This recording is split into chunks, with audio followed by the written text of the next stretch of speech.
Hello बच्चों, स्वागत है आप सभी का आपके अपने YouTube चैनल गणेशाय वर्ल्ड पर, जहां आप पढ़ते हैं 11 12 physics chemistry absolutely for free और आपके सारे डाउट होते हैं क्रिस्टल क्लियर। चलिए तो हम आज की अपनी क्लास स्टार्ट करते हैं। लास्ट क्लास में हमने देखा एक किसी धारा रेखीय तार के कारण किसी बिंदु पर चुंबकीय क्षेत्र विद्युत क्षेत्र की तीव्रता। आज हमें क्या देखना है, एक अनंत समतल चादर के कारण किसी बिंदु पर विद्युत क्षेत्र की तीव्रता। इसके लिए हमें व्यंजक निकालना है। क्लियर है? तो हम क्या देखते हैं, हम देखते हैं कि अनंत समतल चादर है जिस पर कितना आवेश, क्यू आवेश वितरित है। एक आवेशित अनंत समतल चादर है और इसका क्षेत्रफल कितना है, ए। अब इस अनंत समतल चादर से आर दूरी पर, कितनी दूरी पर, आर दूरी पर एक बिंदु क्या है, पी। आर दूरी पर एक बिंदु P है जिस पर हमें विद्युत क्षेत्र की तीव्रता ज्ञात करनी है। ये कंसीडरेशन आपको लिखनी है। क्या लिखनी है कि एक अनंत समतल चादर जिसका क्षेत्रफल कितना है, A, इससे आर दूरी पर स्थित एक बिंदु P है जिस पर हमें क्या करना है, विद्युत क्षेत्र की तीव्रता निकालनी है। किससे निकालेंगे हम, ये निकाले हम गॉस की थ्योरम से। तो गॉस की प्रमेय के लिए हमें क्या करना होगा, हमें इस बिंदु P से होकर जाने वाले बेलनाकार पृष्ठ, ये कैसा पृष्ठ है, बेलनाकार, समझ रहे हैं ना, बेलनाकार पृष्ठ ये कैसा है, इसको आप ऐसे समझ सकते हो कि ऐसे समझ सकते हो, ये अनंत समतल चादर है तो इसके अंदर से कहां से, इसके अंदर से ये देखो, ये अनंत समतल चादर है, इसके अंदर से यहां पर बिंदु P है। यहाँ इस अनंत समतल चादर के कारण इससे r दूरी पर स्थित एक बिंदु P है जिस पर हमें क्या निकालना है, विद्युत क्षेत्र की तीव्रता। तो इसके लिए इस बिंदु P से होकर जाने वाले हमें एक बेलनाकार पृष्ठ की परिकल्पना करनी होगी, क्योंकि हमें भैया इसको सिद्ध करना है गॉस की थ्योरम से। और गॉस की थ्योरम सिर्फ और सिर्फ लगती है किसके लिए, एप्लीकेबल है बंद पृष्ठ के लिए। तो हमने क्या किया, हमने इस अनंत समतल चादर से r दूरी पर स्थित एक बिंदु P है जिस पर हमें विद्युत क्षेत्र की तीव्रता ज्ञात करनी है। तो इस P से होकर जाने वाले एक बेलनाकार पृष्ठ की हमने क्या कर ली, परिकल्पना कर ली। आया समझ में? ये आपको कंसीडरेशन इतनी लिखनी होगी, जो किसकी तरह कार्य करेगा, गॉसीय पृष्ठ की तरह कार्य करेगा। तब अब हम देखें कि इस पृष्ठ पर पृष्ठीय आवेश घनत्व, ये पूरा पृष्ठ है, ये पूरा चादर है, तो चादर पर घनत्व कितना होगा, चादर पर पृष्ठीय आवेश घनत्व,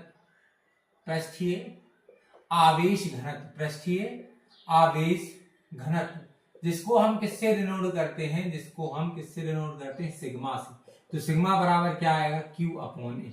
कितना आ जाएगा, Q अपॉन ए।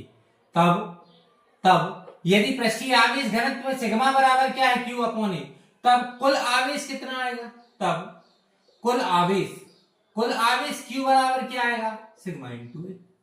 कुल आवेश Q बराबर क्या आ जाएगा भैया, Q बराबर आ जाएगा सिग्मा इंटू में। क्या आ जाएगा, सिग्मा इंटू में। तथा कुल विद्युत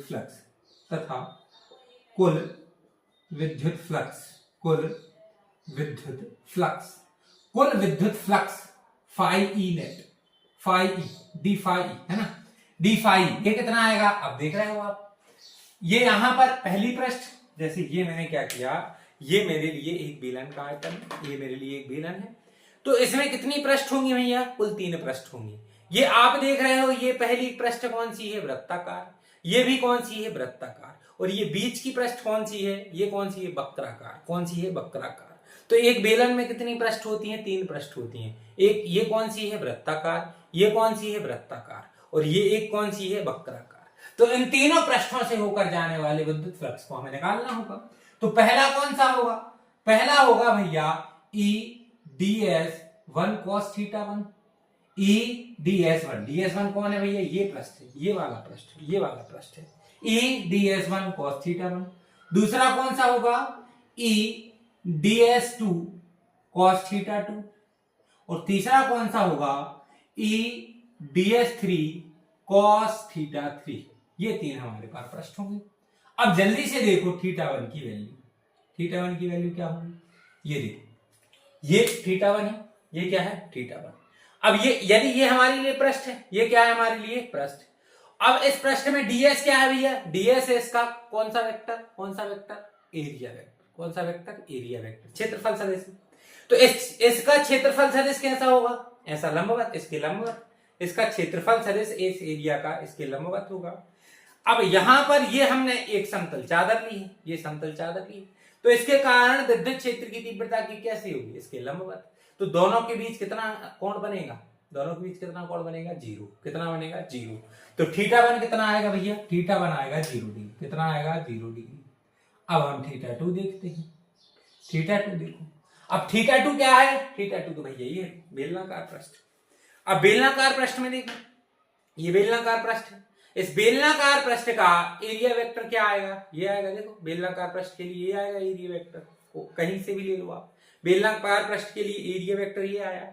और इस अनंत समतल चादर के कारण विद्युत क्षेत्र की तीव्रता की दिशा तो यही रहेगी भैया, ये रहेगी। तो भैया देखो इनके बीच में कितने डिग्री का कोण बन गया? इनके बीच में बन गया 90 डिग्री का कोण। कितने डिग्री का कोण? 90 डिग्री का। ठीक, तो इनके बीच में बन गया कोण अपना 90 डिग्री। अब यहां देखो आप, यदि θ3 तो θ1 के समान ही θ3, तो यहां भी कितना बनेगा? 0 डिग्री। और हम जानते हैं कि cos 0 डिग्री क्या होता है? cos 0 डिग्री 1 होता है। और cos 90 डिग्री क्या होता है? तो cos 90 डिग्री 0 होता है। इस वजह से फाई ई, अब ये क्या हो गया? ये 1 हो गया। ये कितना हो गया? ये 0 हो गया। और ये कितना हो गया? ये 1 हो गया। तो ये बन गया D phi E ds1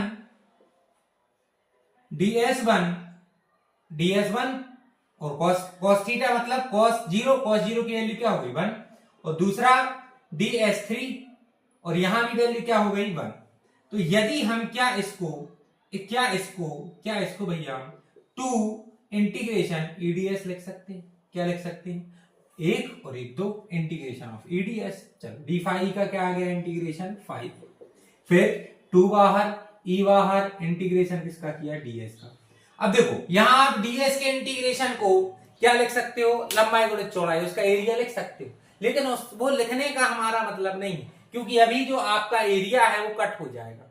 area क्या हो जाएगा? कैंसिल हो जाएगा। एरिया लिखने की आवश्यकता नहीं है, आप इसको सिंपली ए लिख दो। क्यों लिख रहे हैं? अभी समझ में आ जाएगा। आप चाहो तो एरिया का फॉर्मूला लिख सकते हो। अभी कटने वाला है, लिखने की आवश्यकता ही नहीं है। तो 2e और एरिया को हमने ए लिख दिया। क्या लिख दिया? ए। अब भैया आप बताओ फाई इज इक्वल टू क्या होता है? Q upon epsilon not. कहां से आया? ये गॉस की थ्योरम से, जिससे हम ये सिद्ध कर रहे हैं। तो फाई इज इक्वल टू क्या आ गया? Q upon epsilon not 2e और इनटू में ए। क्लियर है? यहां तक कोई दिक्कत समस्या नहीं आनी चाहिए। अब देखो Q की वैल्यू समीकरण 1 से क्या आएगी? सिग्मा अपॉन क्या आएगी? सिग्मा इनटू ए बराबर। अब यहां सिर्फ रहने दो ई को और 2a को ले आओ नीचे, तो बराबर में क्या आ जाएगा? ई आ जाएगा ना। और साथ में क्या लगा भैया? Epsilon not. तो एप्सिलॉन नॉट तो कहीं जाएगा ही नहीं। ए से ए क्या हो जाएगा? कैंसिल। तो ई बराबर क्या आ जाएगा? Sigma upon 2 epsilon not. कितना आ जाएगा? Sigma upon 2 epsilon not Newton पर कूलम। और बधाई हो भैया, यही है एक आवेश की अनंत समतल चादर के कारण बिंदु P पर क्या विद्युत क्षेत्र की तीव्रता। आप देख रहे हो एरिया कहीं दिख रहा?